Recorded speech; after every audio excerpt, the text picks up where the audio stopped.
Hey, how you doing today? I'm doing all right. How are you? Well, I'm broke and I'm homeless. Could I have some money? I don't think I have any cash, but let me give it to you. I don't have any cash. I'm so sorry. But could I offer you a cigarette instead? Well, you know, the birds sing to you. You listen. Hey, by any chance, do you know when bus 24 gets here? You wouldn't know, would you? Excuse me, do you know when bus 24 arrives? When does my bus get here?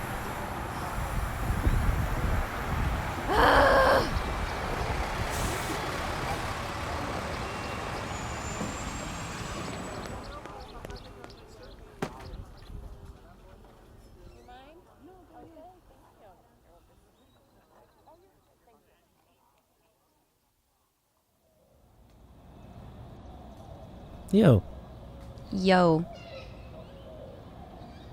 the name's Frank. how's it going, Frank? I look to be doing better than you. You think? You don't get to my age without being able to know a few things about a couple people. And I can tell you that I'm right. Those hand-me-downs you got on, or you buy those things, you sure don't look like you fit in them. Yeah, I thrift. So they are hand-me-downs. Yeah, but I still bought them. At least I don't have a stain from the Luby buffet. The Luby's buffet? You gotta earn these. It's hard to find a decent meal for a fair price these days, and I can tell you that you like deals. And if you just filled out just a little bit more, you'll be able to earn some stains. But right now, you don't even look like you know if you're on the way to fit into the clothes you're wearing. You know what? Yeah, I'm not on the way to anything. No one can tell me when my bus gets here. Just listen to you. It's kind of surprising that you even know what bus to get on. I'm looking for bus 24. Don't suppose you would know when it gets here. I didn't know that they made buses that high. But if I had to guess, I'd imagine it comes right after bus 23. Okay, yeah. Thanks for the help. Why do I even bother? What are you here for? I'm just waiting for something to happen. So you're not waiting for a bus? Nope. I just like this bench.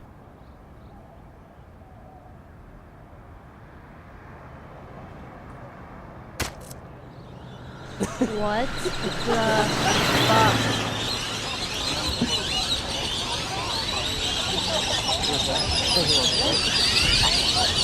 Why can nobody help me? I keep asking and asking and asking, but everyone just goes about their day and gets on their own bus. If someone just told me what to do by now, I wouldn't have to deal with this shit. Is it something I'm doing? People won't even stop to listen. And when I find someone who does, you don't even have a clue what you're doing. Well, actually... How can I be surrounded by so many people, yet feel so alone? I thought it'd be good for me to leave home, to climb out of my comfort zone, to challenge myself to grow up. But every time I put myself in this situation, I've come out the same person with the same problems, but with more baggage. Ugh! And no matter where I go, I still have this dandruff. I bought so many different conditioners, shampoos, oils, and I just can't fix it. I can't remember a time I didn't have this problem. Nostalgia left my memories. They're not the same anymore. Everything changes as soon as I leave. I go home to a freezing bed. I lay down in this tundra, which is supposed to be mine. A place where I feel safe enough to lay for hours and not worry if I'm in danger. But I go to sleep shivering. And when I wake up, it's like I never even closed my eyes, except my bed is warm. But the sun is up, and I have to leave the nest just for it to get chilly again. You know, as a kid, Chili's was my favorite restaurant. Baby back ribs starring on TV with their own theme song. Chocolate molten lava cake topped with a perfect vanilla ice cap. How could you beat such a meal? It's like a feast, fit for a cartoon protagonist.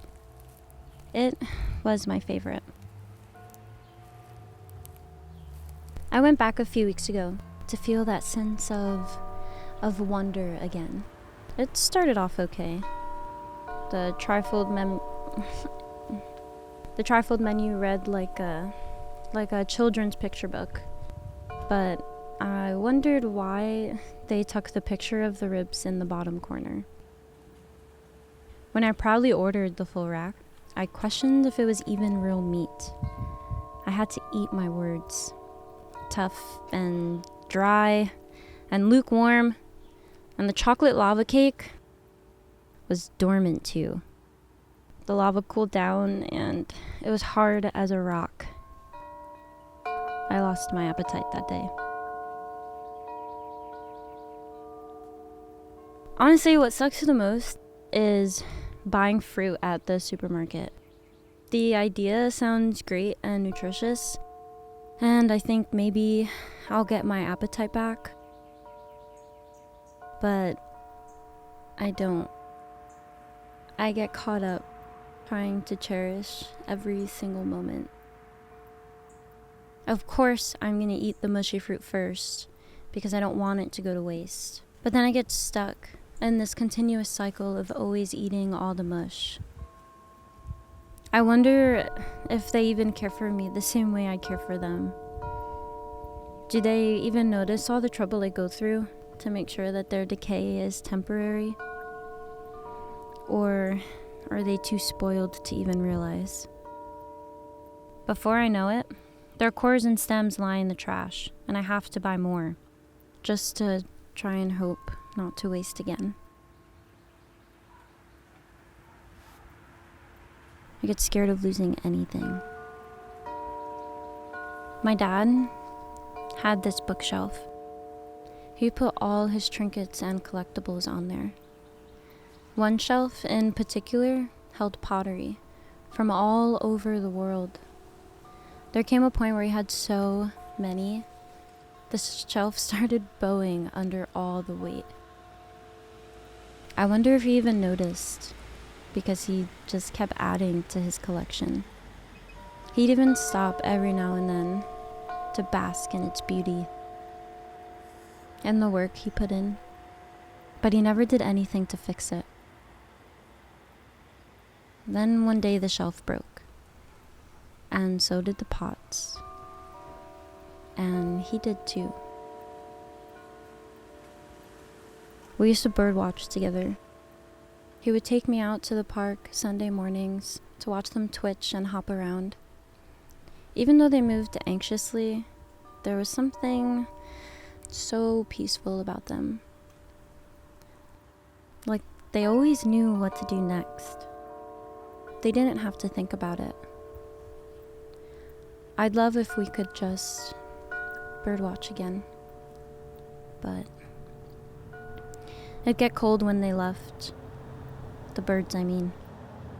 How'd they know when to leave? It's almost like the warmth followed them.